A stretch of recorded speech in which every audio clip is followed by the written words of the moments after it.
vous remercier de votre attention et je vais donner directement la parole à Madame Nathalie Nevejean. Madame Nevejean est professeure à la faculté de droit Douai, en France. Alors, je vais nous parler des règles européennes de droit civil en robotique. Nevejean, vous avez la parole. Merci Madame la Présidente. Alors, je vous remercie de m'avoir invité à vos travaux. C'est vraiment un grand honneur pour moi. Alors, je vais vous livrer mes commentaires concernant ce projet de rapport. Alors, seulement quelques commentaires. Je ne vais pas pouvoir commenter l'ensemble.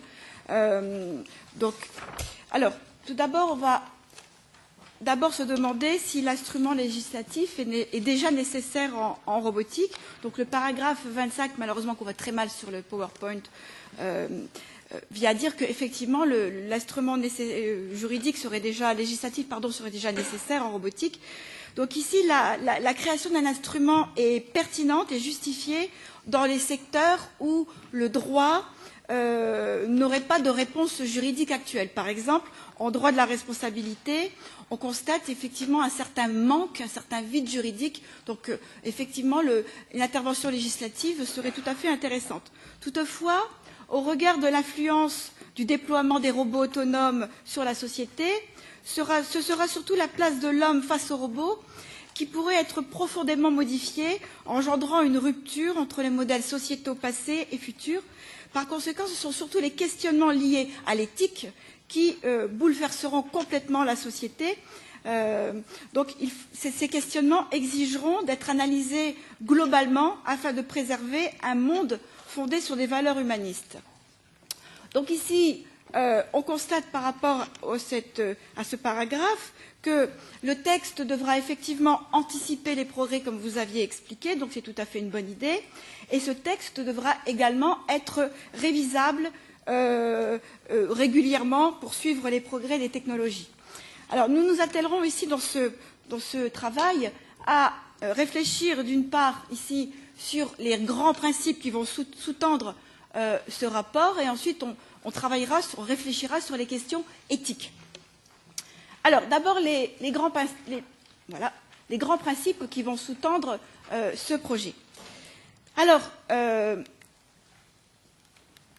voilà. Donc les limites terminologiques de la notion de robot intelligent. Donc ça m'a retenu cette terminologie. J'ai trouvé ça important de m'arrêter sur cette notion parce qu'en principe, effectivement, les termes de robot intelligent ne présentent aucune difficulté en robotique puisque ça veut dire que ce sont des machines qui sont capables d'anticiper certaines situations et de s'y adapter, notamment par l'emploi de capteurs, afin de les rendre autonomes. Donc la robotique connaît parfaitement la notion d'intelligence du robot. De la même manière, on retrouve la même terminologie dans les normes techniques, notamment la norme EN ISO 8373 relative aux robots et composants robotiques. On trouve le terme de robotique intelligente. Alors, toutefois, même si les termes robots intelligents ont également été utilisés dans une loi coréenne, en Europe, à mon sens, la société civile pourrait se méprendre sur la notion de robot intelligent et ça pourrait peut-être entraver le déploiement de cette robotique pour deux raisons. Alors, la première raison, c'est la peur occidentale du robot. Alors, au Japon, on a une vision extrêmement positive de la robotique, notamment une vision shintoïste qui fait que le robot, comme chaque chose, a une âme, et surtout avec le manga Astro Boy qui est venu donner une vision très très favorable des robots. En revanche, en Occident, on a une vision beaucoup plus craintive de la robotique liée au mythe du golem et liée également aux œuvres littéraires des 19e et 20e siècles qui ont mis en scène des créatures dangereuses. Donc dangereuses et qui échappaient au contrôle de l'homme. Donc aujourd'hui, on retrouve cette même crainte de la créature avec notamment les propos de Bill Gates et de Stephen Hawking en 2014 et 2015 sur les dangers de l'intelligence artificielle. Donc dans un tel contexte, on pourrait craindre que la découverte par les citoyens européens d'un texte relatif à des robots intelligents puisse nourrir une vision fantasmée des robots et risquer de freiner le développement de la robotique. Alors, vous aurez également le problème par rapport à la délimitation entre les avantages de la robotisation et les risques socio-économiques. Alors, donc, la peur de l'homme se combine aujourd'hui avec une peur d'origine socio-économique, qui a été évoquée d'ailleurs au point E du projet de rapport. Donc il faudra ici concilier deux groupes d'intérêts différents. D'abord, le premier groupe, c'est le déploiement de la robotique qui va avoir une grande importance, vous l'avez rappelé, pour l'économie européenne. Donc il ne faut absolument pas entraver ce déploiement. Donc il faut également que la société, que l'école, que l'université s'y prépare. Il faut donner donc des moyens pour s'y préparer. N'oublions pas non plus que l'usine 4.0 arrive. Donc il faut également préparer les jeunes à cette nouvelle évolution de la société, à cette future évolution industrielle. Mais également d'un point de vue social, les avantages de la robotique ne doivent pas faire oublier les risques en matière d'emploi. Alors, des études indiquent que des millions d'emplois pourraient disparaître en Europe en raison de leur automatisation. Effectivement, ce sont des emplois essentiellement ouvriers ou d'employés de bureau, mais pas seulement. Certaines études indiquent que des emplois à plus fort contenu intellectuel pourraient disparaître, notamment, par exemple, des métiers de l'enseignement. Donc là, il faudra vraiment réfléchir à cela. Donc, d'autres études indiqueraient qu'il n'y aurait pas une disparition des emplois, mais plutôt une transformation, notamment vers les services. Même à ce propos, même si effectivement on se dirige vers les services, il faut relativiser ces affirmations, il faut réfléchir, parce qu'aujourd'hui, il faut avoir conscience que même les services tendent à se robotiser. On parlait des robots d'assistance aux soins, donc les services se robotisent. Et de la même manière, n'oublions pas non plus qu'il risque d'y avoir une généralisation des prestataires de services qui pourrait faire disparaître, dans une certaine mesure, l'emploi salarié et précariser considérablement cette nouvelle forme de main-d'œuvre. Donc il faudrait faire en sorte que l'on puisse protéger ces nouveaux emplois. Alors, la robotisation, vous l'avez rappelé, doit être absolument pensée pour soutenir l'homme au travail et non pas pour l'évincer. Par conséquent, à mon sens, toutes ces craintes à l'égard du robot pourraient révéler que le recours au terme robot intelligent pourrait poser un certain nombre de problèmes. De la même manière, la question de la conscience et celle de la place des lois d'Asimov en robotique devra nous interroger. Alors, le point L évoque l'idée que, dans l'attente du développement de la conscience des robots, les êtres humains devraient alors appliquer les lois de la robotique d'Asimov. Or, à mon sens, cette affirmation doit être réfléchie et nuancée. Alors, effectivement, les lois de la robotique d'Asimov, vous le savez tous, donc c'est Isaac Asimov qui a créé, donc l'écrivain qui a créé au milieu du XXe siècle ces lois de la robotique. Pour la première fois, un auteur s'est proposé en science-fiction de réussir à maîtriser les créatures, qui étaient ici des robots, en employant un outil littéraire.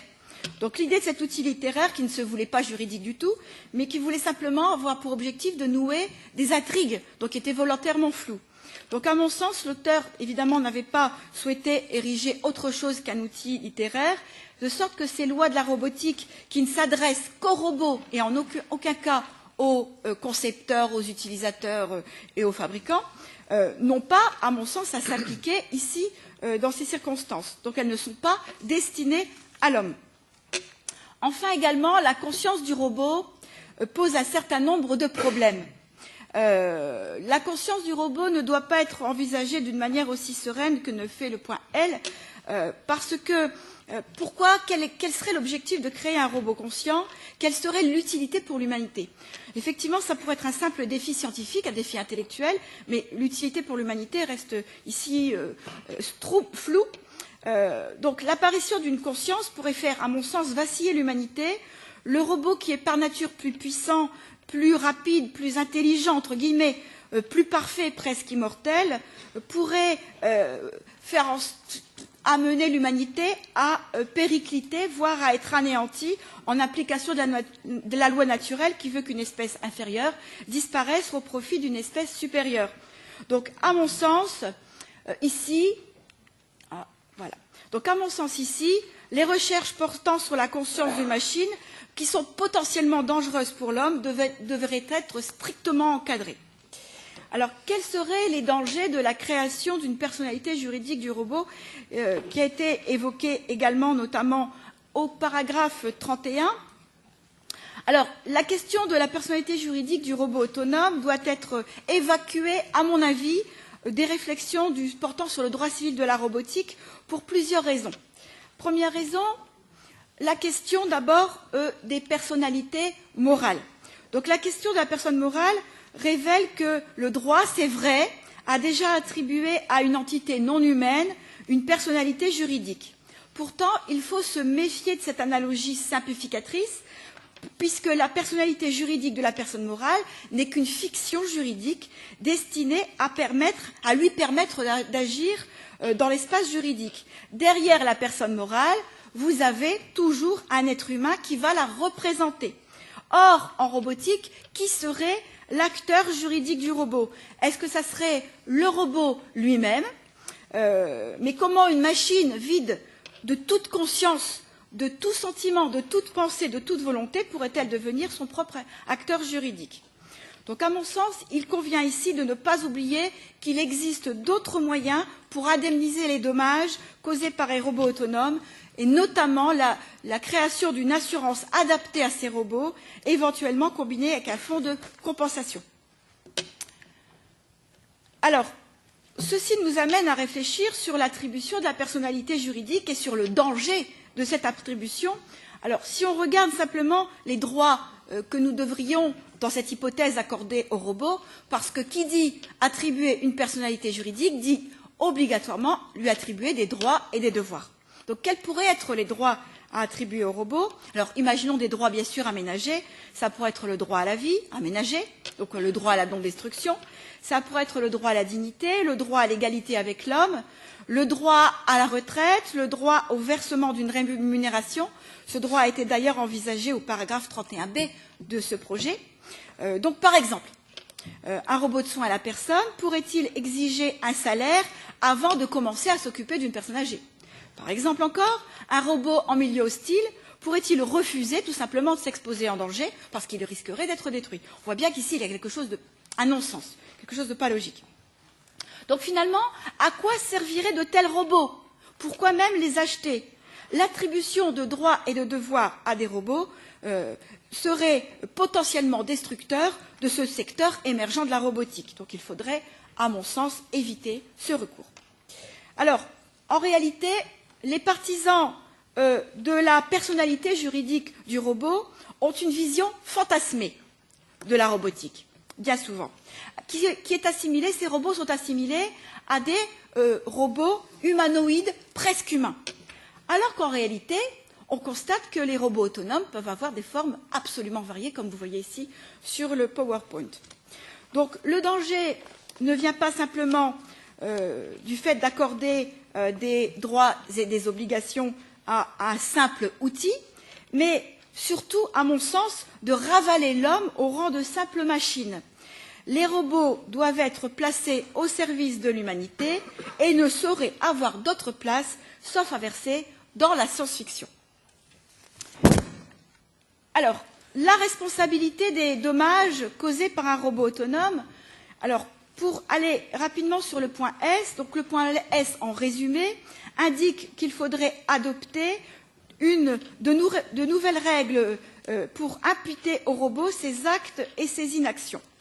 Donc ici, la capacité d'autonomie du robot, effectivement, exige de réfléchir à la responsabilité de ce type de robot. Plus encore, si vous avez affaire à un robot qui est également capable d'autonomie et comment dire, un certain nombre de capacités d'auto-apprentissage. Pardon, je ne trouvais pas le mot. D'auto-apprentissage. Donc ici, les nouvelles règles qui pourraient être adoptées n'impliqueraient pas forcément que les anciennes règles seraient inapplicables. À mon sens, effectivement, on pourrait encore appliquer les anciennes règles. Donc les dommages causés par les robots autonomes pourraient toujours trouver leur origine dans un défaut de la machine qui permettrait d'appliquer la directive de 1985. De la même manière, le droit de la responsabilité actuelle pourrait encore s'appliquer dans une certaine mesure aux dommages causés, à certains dommages causés par des robots autonomes, notamment lorsqu'ils trouveraient leur origine dans un mauvais usage par l'utilisateur. En tous les cas, il semble critiquable d'imputer aux robots en tant que tel ses actions ou ses inactions. Seul l'homme, avec l'appui bien sûr des divers mécanismes assurantiels, doit supporter la responsabilité des dommages causés par les robots.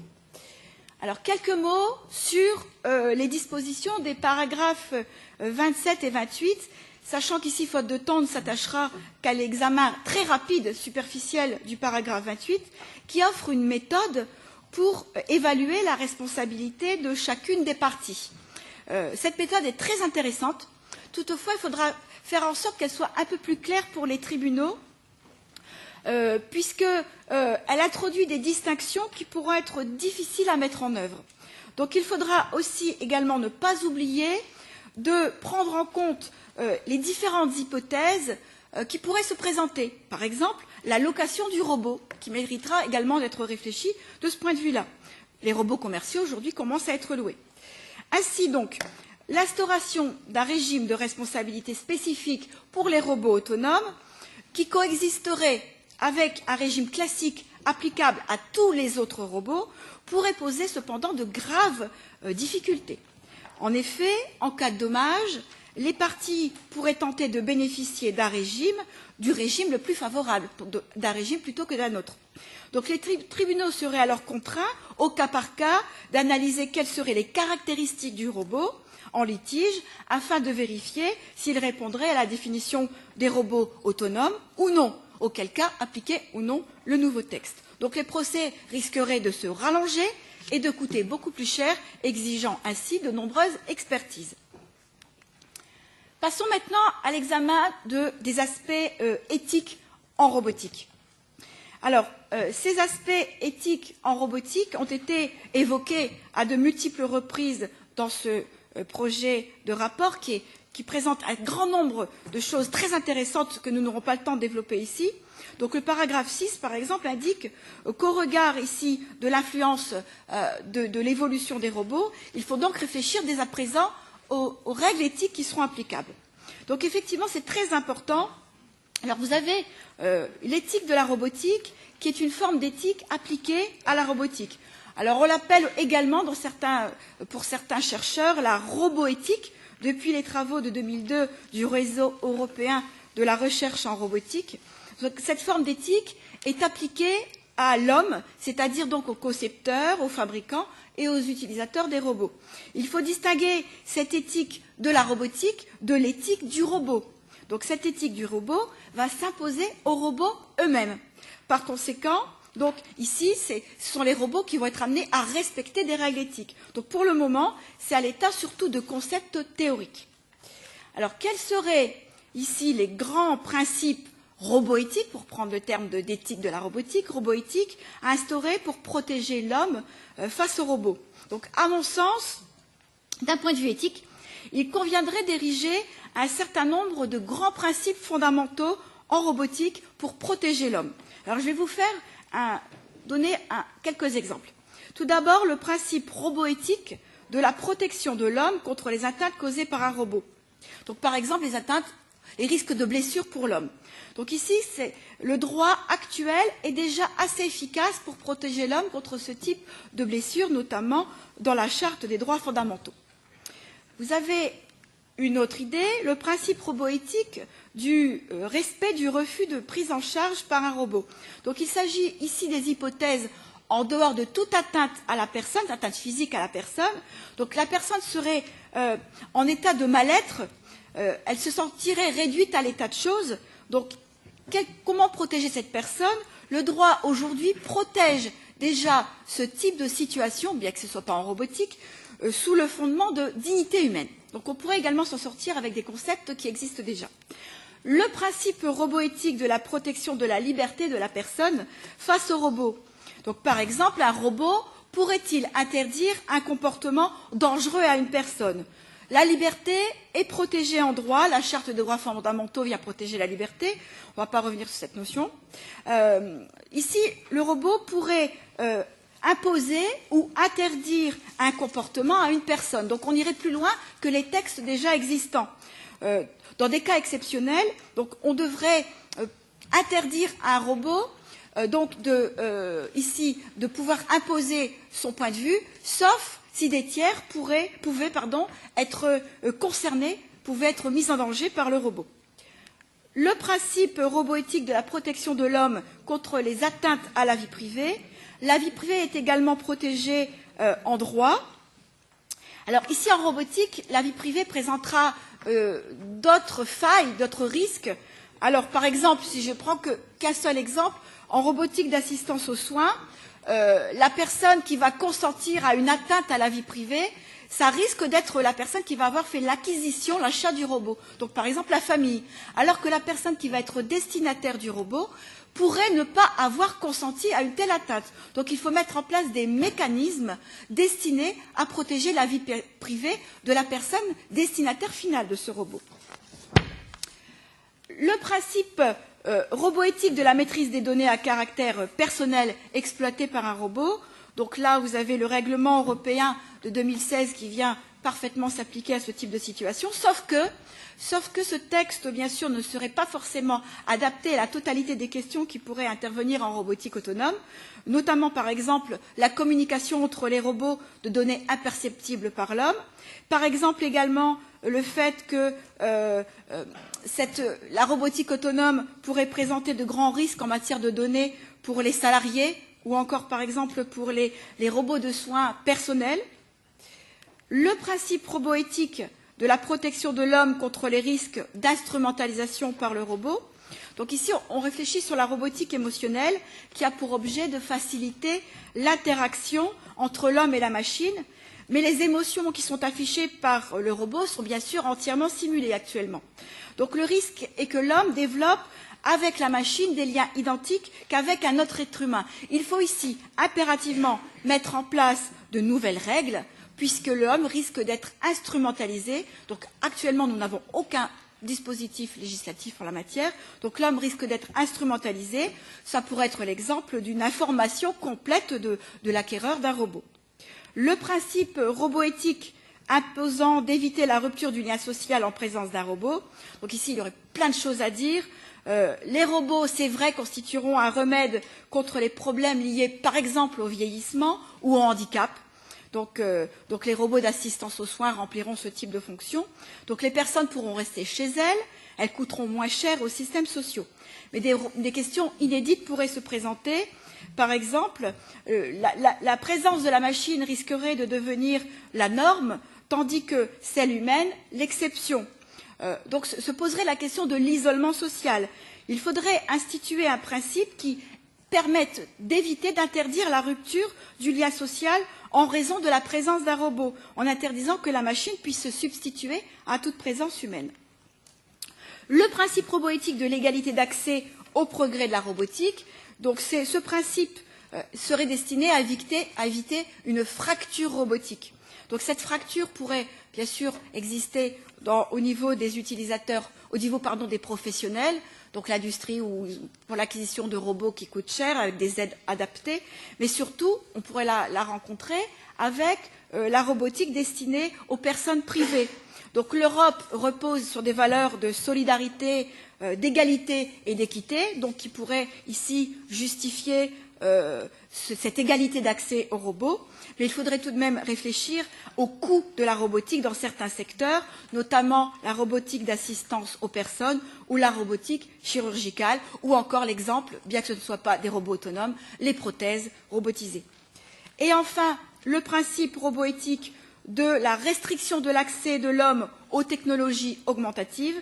Donc la robotique participe pleinement à la convergence NBIC, qui fait craindre que l'homme ne cherche plus simplement à se réparer, mais également à s'augmenter, donc de bénéficier de qualités physiques ou mentales qui dépassent les qualités humaines habituelles. Donc on aura ici des risques inédits. L'homme risquerait d'être soumis à une obsolescence qui lui imposerait de s'augmenter. Dans cette hypothèse, il faudrait réfléchir d'ores et déjà aux règles destinées à contenir ce type de débat. Alors, s'agissant enfin des valeurs juridiques développées par la charte sur la robotique, au paragraphe 6, donc la charte souhaite créer le projet de rapport souhaite créer une charte dans laquelle on trouverait un certain nombre de textes, un code de conduite pour les ingénieurs, un code de déontologie pour les comités d'éthique et des licences pour les concepteurs et les utilisateurs. Donc on aurait affaire à une charte qui viendrait chapeauter ces différents supports éthiques. Donc, en principe, vous le savez, la charte n'a pas de valeur juridique obligatoire, sauf lorsqu'elle pénètre le champ contractuel. Donc, il convient cependant de rester vigilant avec un texte à emboîtement, sachant que dans certains pays, un sens différent peut être donné à des supports éthiques. Par exemple, en France, la notion de code de déontologie renvoie à un texte qui est doté d'une valeur juridique contraignante. Donc, enfin, un grand soin devra également être apporté à ces supports éthiques, étant donné qu'ils auront vocation à être formalisés contractuellement. Je vous remercie beaucoup. Merci beaucoup, Madame Neufjean.